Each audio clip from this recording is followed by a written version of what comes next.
back to Midweek Meta, you guys. I'm Maddie, your host here, and I got my awesome co-host, Chris, here. Here on Midweek Meta, we cover some pretty awesome things. But real quick, I'm going to let Chris introduce himself. Hey, how's it going? I'm Chris, the average Magnet player, one of the hosts here at Turning Point Meta. Really excited to talk to Maddie. Maddie's a good friend of mine, and I'm just super glad that he's come up with some great questions and just kind of taking over this little portion of the section of the channel, and just excited to see what's going on with that. Well, I appreciate it, Chris. There's some weight on my shoulders. I'll do my best here. As we start into this, first thing I got to ask, it's been a couple of weeks. How you feeling about the bans, Chris? I really could use those two rocks back, but then again, it's a weird. It's going to take some more time. I don't think 2 weeks, 3 weeks, 4 weeks is really going to be enough time to figure it out. This last weekend, I did a weekend update, and I'm just like, I don't know what's going on here. There was a couple different things where there was like 3 tournaments that had bans, 3 tournaments that didn't have bans, and it's like, I'm a big guy on data and say, cool, I can kind of look at the information and say, I think these decks are going to be good because X, Y, and Z, and try to like maybe either curtail so I can get good at the decks or know the decks well and say, yep, these are going to be good. Right now, with the Muta skewed, I'm not totally sure what that's all about. So it's kind of hard to read the meta realistically and surf that wave as best as I can. No one likes change. It's a bumpy road. Yeah. It's just about getting more games in. You and me got in some games last night, which was good fun. We just had this big tidal wave of a mix-up, and it's true. It's only been a week. It's only been about 4 weeks when this episode comes out. But kind of a cool thing, and a little bit of a spoiler to coming up episode. We're gonna talk about. Me and you both have a tournament next week. When we go to this, do you already have? Are you taking Magda? Is that your goal, or you might switch it up? 100% swapping it up. So we went out there last night to go talk to some people. Some good friends of ours out there, awesome individuals, the TOs. Without them, we would be kind of nothing of a scene. Shout out to Salt City, John and Daniel. Huge shout out, you guys. These guys are great. If you're ever in the Salt Lake Valley and you're looking for a place to CEDH, those guys down at Mythos, that's where they play. Or if you're up north in the Ogden, Roy area, come see us at Queensville. But we'll be out there. But the last thing I have to ask, you've been to these tournaments. You've been in events, you've been in games where sometimes something happens and it makes you take it back and you're like, was that necessary? Was that the right play? And I think there's one thing that we have to say, and I'm going to caveat this before we get into it. When you do get targeted, you also have to look at your own board state. If that makes sense. You always have to reevaluate because, yes, you don't realize I miss combo pieces, you miss combo pieces, we miss pieces that other people realize. It happens. But when someone does something and targets something that is spiteful, the wrong choice, or they choose it because who is sitting on the other side of the table. And that's what we're going to get into on this midweek meta today. Is targeting the player, not the board state. So. Okay, cool. Yeah, excited to see what kind of questions you have. As per usual, not trying to be a soapbox or anything like that. Want to admit my faults and want to be corrected where I could be corrected. That I just want to say that. And I want that to be on record. Yeah. I'm not perfect, and I'm ready to eat my own words and learn. So absolutely, and that's one thing that I want to always be open to is. No matter what, tell me if I messed up. Tell me if I'm doing something wrong. But I'll always do this. When we play a game, when you sit down to play, the game before, don't worry about that. We're playing this game. This is the game we're playing. And I know that's super hard. And I've been guilty of it. I will admit that. Guilty as a bird on that one. But the biggest thing is admitting it and realizing it. And adjusting yourself. And I'm not saying that to be controlling or taking over people, and because it's a learning curve. It really is. It comes from being the new player. Oh man, but EDH is you let me do my stuff. You let my deck. Homie, if I let you do your stuff, you win. I'm trying to win. That's not how this works. But when you can separate the player from the board state, I think you could become a better player.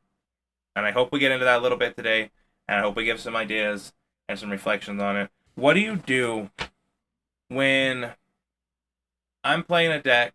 I'll give an example. We have decks right now we're playing. I'm playing Marnius. It's a control Sure. deck. I make a token, I draw a card. Easy as that. I have a very strong value piece on board that's going to make me tokens, draw me cards, and put me ahead. But across from me is, let's say, a Kinnan player. He's got Basalt Monolith. We've locked it down before. We've stopped it once. And then next player you got playing is Grixis. And they Okay. presented, I think they had Fish or something. Grixis, or I don't know what, but they had Fish. They had some things out. On that board state, is it the Basalt Monolith or me with my draw engine, nasty things, where I might be able to get an answer? I'm gonna plead that right now. Here's the scenario. I'm pleading. Oh man, don't destroy my thing. You can give me answers. I can draw cards. I can answer the Basalt. But what do you do in that situation? You know how I'm a player. You know how I play. I didn't say who the other players were, but you know I'm this Sure. player. And do you target my thing, which you know is a really nasty, gross piece, or do we hit the Kinnan player? What is the correct answer there? Opening up your mouth is always going to be the biggest thing. It's easier. It's it's easier to say what you could do in the situation. It's easier to say when you're outside of the game. It's easier to say when you're not the person thinking through 20 different lines and trying to figure everything out. When you're underneath the gun, you're gonna think wrong. So honestly, whenever we practice, I do take that kind of serious and maybe sometimes too serious. Who knows? But I want to be able to get the reps in my head down so that when I do them for real, they're real. Mm-hmm. So, oh, we're just playing for fun. It's like, but I'm not. Yeah. I'm actually trying to train myself to be a better pilot. If I miss a trigger, I need to know it.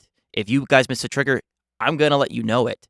The Yeah. only way that we're going to get better is if we hold each other to a standard. So in that kind of situation, it's open up your mouth. All right. I've had to do it a lot more with Magda. In that situation, it's okay, Maddie. You and me are cool. You're reasonable. You need to show me your hand. Yeah. You need to show me your entire freaking hand right now. Okay, cool. We need to make a deal at this point in time. Is Kitten going for it? It's going to be Kitten's turn next turn. They have a Basalt Monolith. It depends on what other artifacts they make. They make infinite colors, but do they make infinite both of colors? I mean, they could hit the right thing. Uh, who knows? What I want to get more into is you said it right there. It's talking. And that's one Yeah, thing I think we need to realize as players. Me, not myself as much being on a 60 card format, but you did a lot yourself in 60. It is a different mindset jumping to EDH, which now is yeah, CDH, which yeah. that's where we're going to get talking more about these plays, these as we call spike plays. It's like, why are you hitting my creature when you have two creature based combo decks against us? Why are you hitting Sure, my land that I enchanted because I missed two land drops instead of the Gaia's Cradle?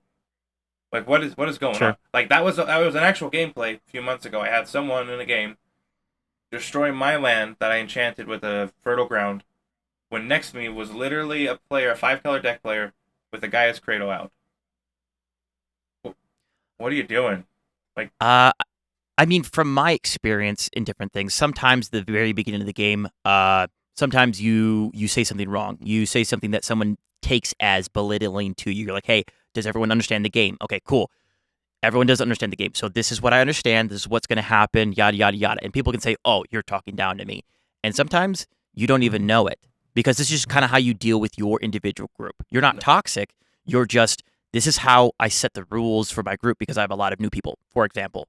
And then you go and play against a bunch of pros or good individuals, and they're like, cool, this guy's a dick. He's on default mode of teach opposed to play. mm-hmm. And, um, and that could be taken the wrong way. Oh So yeah, cool. He's going to hit you now because he has a bad feeling in his gut about you, mm-hmm. opposed to whatever. And how do you really change that? I can't control everybody. All you can do in the moment right there is say, okay, cool. I get that you get a 2 for 1 play, if you will, but do you Right, know this other person has this? right there. I want to pause you right there. When you said that, okay, and you kind of shut down. How often does that happen? I'll admit in games where someone counters my spell, they've done something, and instead of me trying to politic my way out of it, I'm just kind of I look at who the player is, and it's I don't want to make deals with them. I don't want to deal anything with them, so it's just like cool, it's countered. And then when two players from away over me win, I just kind of look at them like, I mean, you can blur that out, I, but so I see your point, but there is another point that you might not be thinking of, okay? You are the person that is currently there saying, I need to make a deal with you so that we can get things done. He might not make a deal, but the other two people say, oh, he's willing to make deals that are reasonable. Bare minimum, you open up your mouth might make you a target for that one person that, hey, local LGS people don't like everybody. They say, this person's really good. I have to attack him. Otherwise, he's going to win. Cool. But maybe those other two people are new and they're like, oh, this guy is like, okay, I need to listen to what he's saying. Hey, don't use that interaction right now. And they're like, okay, he knows what he's talking about. If you can convey competence, Mhm. opening up your mouth is always a good thing. If you're just loud and talking the entire time and no one, I'm sorry, like no one's going to listen to you. Yeah, and you're jumping here. Yeah, no, Yeah. but no. One thing I've noticed, and we've kind of tiptoe around it, is the local LGS players. It's it's something I've had multiple players, and shout out to Bruce here. You've talked about this. It's when you sit down to play a game, and I might joke, yo, Chris, oh, you're playing Blue Farm. Oh man, he's gonna win turn two. He always does. But you haven't won turn two in like 6 months. You always get hated out. Well, you know why? Why you're playing Blue Farm. But another reason is because when we sit down and say something like that, this new player that's sitting across from us, or two players sometimes, because we got new players coming in, they see that like, oh man, okay, I gotta save all my interaction. He's gonna go off. Gotta save the Blue Farm player. Well, I can now use that window to win. And I learned very early on. I don't do this with us, our play group as often. It was you do that you're gonna get spiteful of me doing that because it changes the game state. You instantly Yeah. we sit down, you're already arch enemy, and you haven't even drawn your hand. You're like, what am I doing? The question I have on that one, I want you to kind of pull your head on that one, is what do we do when that happens? Like, how do you address like, yo, careful what you say in front of this new player. They're a fish. They're gonna absorb that. Playing Magda in general, I'm always going to be the person when I sit down. I don't even draw my 7 cards. Like, oh, this is going to be a problem. I think a lot of people play Magda in a certain way that is incredibly aggressive and incredibly irresponsible, and therefore all the decks are seen as that way. I know you have some friends down in Tula. Even Dan came up and played against me. And he's like, "No, I know how this deck works. I know to make deals and I know to respect it." And I was like, "Oh, I can play against you. This is great. We can actually have a game."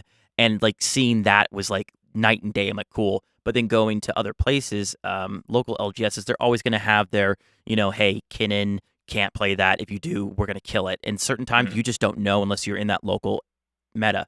And then they allow someone else to then take off with the game, which is, cool. They prioritize removal over counter spells. Like, okay, uh, you know, I we won't deal with the Rog Sai in going turn two. We'll deal with Magda removal Oh no, early on. It's like absolutely. Yeah. it's a Why? losing line.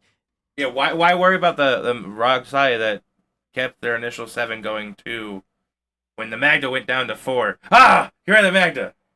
Yeah, I mean, I'm gonna win turn four, maybe at the earliest. I don't have a dock side to bust out a win anymore. Turn two, it's not very possible. Turn three, maybe. Sure, if I have the nuts hand. Even then, people are gonna see it. Just cool. Removal's fine. So to answer that question, what do we do in that kind of situation where someone is targeting you, or before you even shuffle up and present your deck for cuts? They're like, cool, this guy's got to die. Some people are more abrasive. I Mm-hmm. would say I'm in that category. Normally, I throw it back and I say, "Hey, No. you're over targeting already, and I really don't appreciate it." Yeah. And what are they supposed to say about that? You call the kettle black, and you just say, "You're over targeting me, and I don't really that." Let's let's see how the game plays out. No, absolutely. That's Not be like, oh, correct answer, ring, ring, ring. You got the right answer. Okay, Chris, you won the tournament. No, The, that's it the, is right there. It's you. You got to kind of be like, hey, what's going on? Because especially when you're at a tournament, there's not a lot you can do. It's gonna happen. yeah, But I'll say this right now: you're at a tournament and you start stuff like that, word spreads really fast.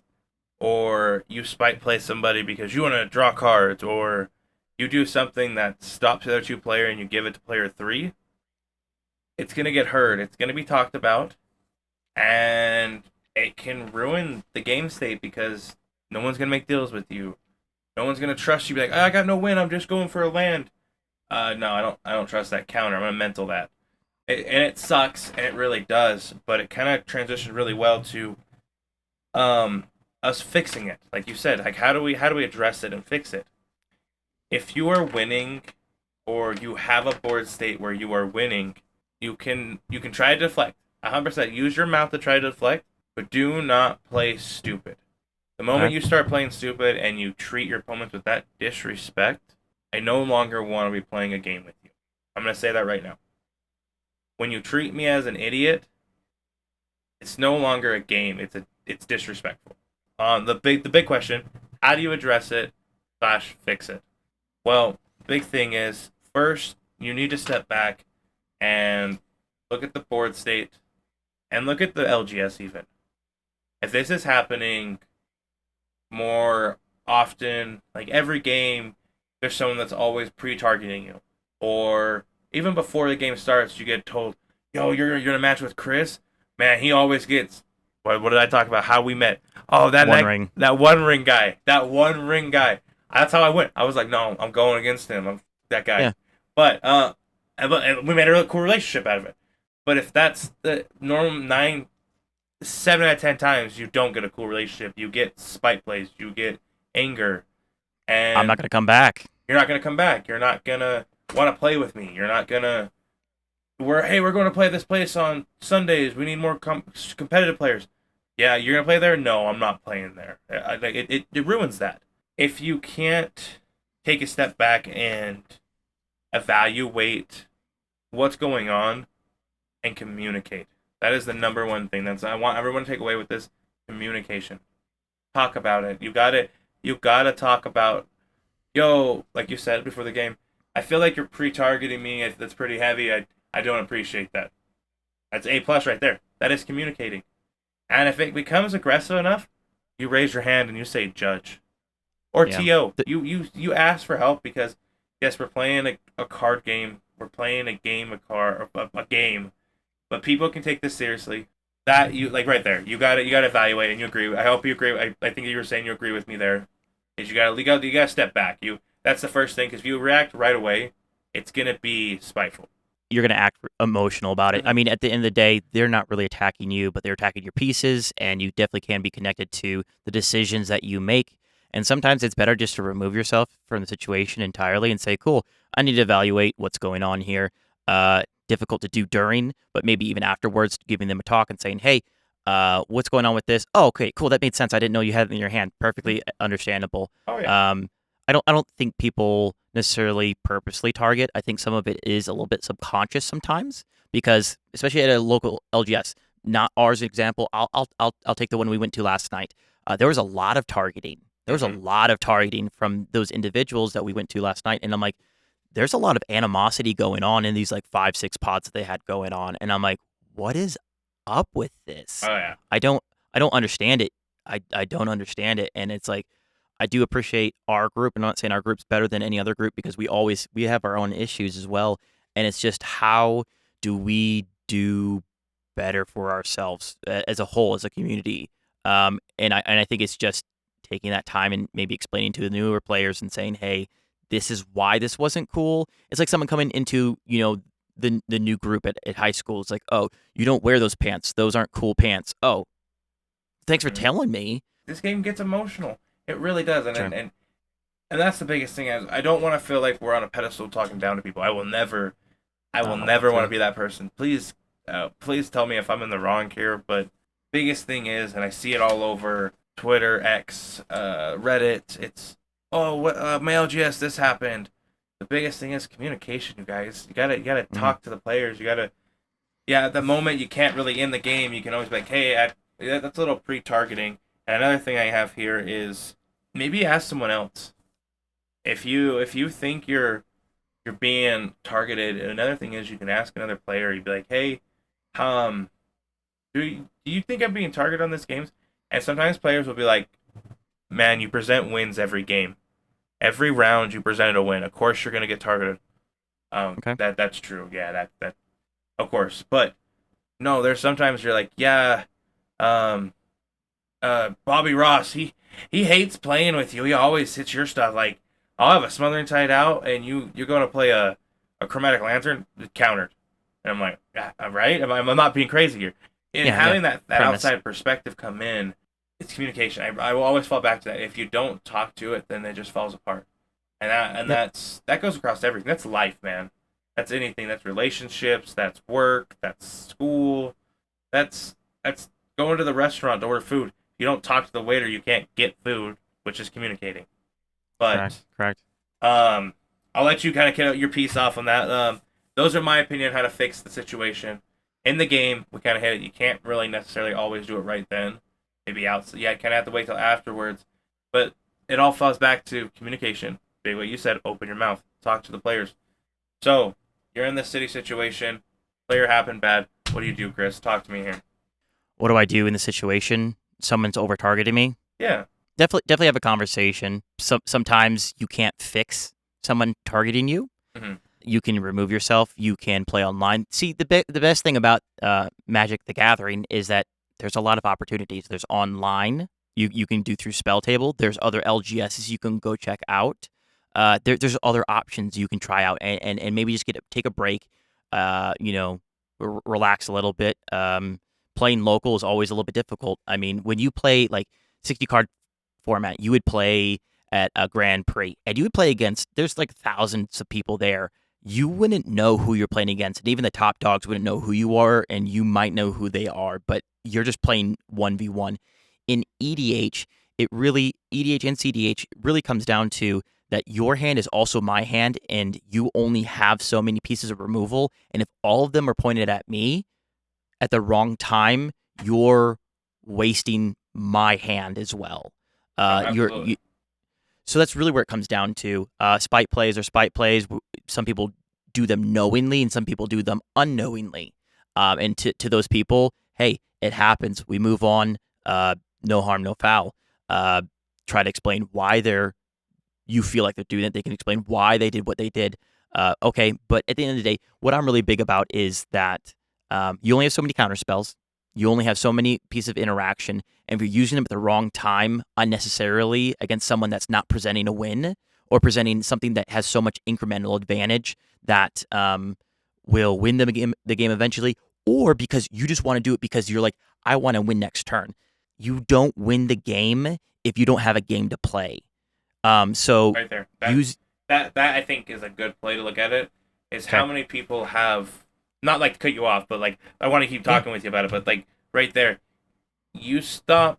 Yeah, you're stopping me. Cool, but stopping me from doing a small tutor doesn't win the game. Gives the game to Rogsai. Gives the game to so and so. Gives the game to somebody else because you countered my spell because you think it's and that's the worst part about this game. Social. You think it's gonna do it. You think my tutor is gonna win the game. Speaking of Rocco, I don't know how many times I've had to argue with people like I can't win off a three tutor. I can't win off a two tutor. Yes, I can push myself forward, but I sure. can't win right now. But everyone can play a creature for 3. Everyone can play a spell for 3. Uh-huh. Every spell that you play gets you that far ahead. Just certain things feel worse. For Correct. example, Magda. Hey, he's gonna get 3 treasures next turn. Okay, you could play a dark ritual. Mm-hmm. Which one's more scary? Me Yeah. having 3 treasures total, or you playing a dark ritual into an ad nos? I don't know. So it's just kind of like looking at these things. Sometimes we get a little bit blind of, oh, he's doing the thing, but Oh, is he actually definitely. doing the thing? Yeah, You know? that's a great point. You get blinded by, oh, it's Magda. Okay, they have three treasures. They can. I have three treasures. I'm fully tapped. Pass. It it Yeah. it happens. Or Okay, Atraxa. I love that deck. That Yeah. was one of my favorite decks. Okay, he's got Traxa mana next turn. He's gonna play it. Jam Atraxa and have a possibility having fast mana or play value pieces. Like it was the worst part with people. Like they overvaluate your board, and you're like, you guys, like I get it. I'm scary. I will take that. Like I'll take that rep, but please look at where I'm at. And like you said, it's right there. Talk to me. Open your mouth. Well, not rudely. Open your mouth nicely and communicate with me. Um, and I might show you. Hey, look at my hand. I have three. I have Phyrexian Metamorph. I have some trash. I might have some good stuff, but like I'll show you my hand normally. But like you said, go back. You can go back to what you're saying. It's just No, you're fine. You're the fine. deck targeting. It's right there. You do have to target the deck. I will admit that. I will devil's advocate you. Magdi is a scary deck. I will 100% say that. You can't just snap and win. But how many decks we play in this game that can snap and win? Snap and win, So, exactly. And yeah, you're 100% correct on that one. It comes down to the level of knowing when to interact and when you need to tap out, when you don't need to tap out. Rogsai, if I have interaction, sorry, I'm not tapping out. Could I play my commander this turn? Yeah, I could, but I need to hold up my delay or counter spell or whatever I have in hand. Like it's just about evaluation. Like, okay, this game is not about me getting my commander down and getting a card next turn. It's getting mhm. to that next turn, and Oh then the yes. next turn after that, I might be able to draw. I think you talking about people showing their hands. You know me. I don't care for showing people my hands too much, realistically. But what I will do is I'll say these are the actions that I can take next turn. Which one of those are you agreeable to? Oh, Okay, absolutely. cool. I'm gonna do this action, and then I'm gonna pass the turn, and people seem to be a little bit less likely to, uh, you know, and you could do some sneaky stuff on there and say, cool, I'm not going to do anything right now. I play this card, and then next turn it comes around and it's like, okay, now I'm scary. Before I wasn't. Now I am that I'm untapped. But I was reasonable. I was, hey, I'm holding up interaction, and I'm going to play this 1/3 mana spell. That's just a mana rock. Okay, cool. Who cares? But it actually makes a difference the turn after, kind of thing. So you can tell them the possibilities that you do. You can promise them, I am playing one spell. It is not winning the game, and then I'm passing turn to you. And people love to hear that, especially when they're like, oh, they're going to go off. It's like, no, I'm going to make 0 treasures this turn. I'm never going to go above 5 treasures. I'm going to stay at 4. I'll crack it in response to this. Is that okay with you? Okay, cool. Mhm. So I think it's also something that I think the player themselves has a lot of responsibilities. Getting over targeted, sorry, I can't fix that. If that's what they feel like doing, then they're going to do it, and I can talk to them. But realistically, it's me trying to seem as less threatening until I'm ready to do my thing. Rogsai presents win after win after win after win after win after win after win. Turn 1, turn 2, turn 3, they're scary. But there's certain decks, I mean, Rocco seems unassuming until it wins the game. Mhm. Um, and sometimes decks seem more scary than other decks, but they're all able to do sometimes the same thing. I mean, Sisei is one of those decks. Time is one of those decks. Uh, uh, Magda is one of those decks that can win on top of other people. And I think that's really big right now. And I think if your deck can do that, Rogsai can do that, Blue Farm can do that, anything in blue for Born Upon the Wind can do that. So I think there's a lot of decks that can be scary, but people don't see the Born Upon the Wind because it's not on the battlefield. You Yeah. know, the Valley Flood color is not on the battlefield currently, but knowing, hey, I can't just willy nilly use my pieces needlessly because if I need them, I need another turn. Yeah. Like I hate to say it, like we both play very off-colored decks because I'm playing Naya, you're playing Mono Red. It's like Yeah. you guys, our answers are not great. Like, what do you want me to do here? I can red blast that. If but I or have it in hand, but people are oh, like, "Do you have anything?" I'm like, "I'm mono red and I'm tapped out. What do I you want I from like me?" how they asked that too. That is the best question. What do you got? I'm tapped out in Naya. I have a silence, but again, tapped out. It's like, do you not see the F6 token in front of me? Yeah, you killed my last 3 creatures. I have to play out spells. You did this to yourself. Now lay in your bed. You made it. Lay in your bed. Um, That right there. I think that's a good point then on it. You okay. make the choice. You gotta lay in the bed. Yes, you targeted Magda. You targeted hard Magda there, and you wasted all your resources and got rid of it. Well, Rocco just came over and won because you allowed that. Sure. Well, it's because I had to focus Magda. Magda had nothing on board. You thought Magda was going to win with a Spring Larv drum and a Lotus Petal. Okay, good job. But Sure. and that's what you can attest for that. You've been in those games. You've been in those games that you have literally a land Lotus Petal, and you're like, maybe Magda, and then it's like, oh, counter that, counter that. Oh, stop it. And I get it. Those games suck. But you're Yeah. right there. You lay in the bed that you make, because how many times did they counter your Magda, and then the next person Thassa's wins? It But does happen. I don't think it happens as prolifically as we're giving examples for no, realistically. absolutely. I We're still yeah, we're no, I being gotcha. highly example here. I want everyone to understand that, like Hyperbolic. hyperbolic, Yeah. Mhm. and that happens at your local metas. That does, and sometimes we make dumb plays. I've made dumb plays. As have I. I've tutored in opposition agents. I've literally talked about an opposition agent. Oh man, that opposition's stopping you over there with your fetches. Windsmith teeth, crack. Oh man, opposition agent. Okay, we'll Rocco for 2. Oh man. But and that's what it is right there. Experiences happen, and that's what we learn. Mm. And that's the biggest thing here at Midweek Meta we want to give people is learning experiences, examples, and what's going on over here in our local meta, what we can see from the wider meta, and how about you guys update on your guys' meta? Let us know what's going on in yours. Is that weird player over there playing Willie Odd, just slapping everybody's face in over here with those time twister loops? I'm gonna let Chris get his last piece real quick, and then I'll sign us out of here. It's been great. Chris, tell us what to do when you've been targeted, how to walk away with a smile on your face even though you're pissed. Give us that answer, man.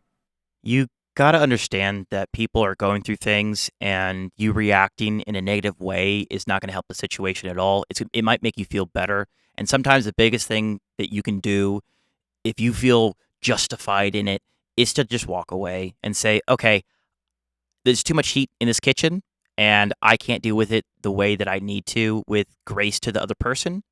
Um, and sometimes you just have to walk away from a game and say, I'm gonna take a week off. I'm gonna go outside and enjoy the grass. I'm gonna hang out with my wife for a little bit, and that's okay. And come back to it saying I'm ready, fresh. Because the other option is to realistically just be toxic right back, and that doesn't help anyone out. That's not who I want to be, and I don't want to make someone eat their own medicine that's targeting me and just target them. It doesn't help me out as a player.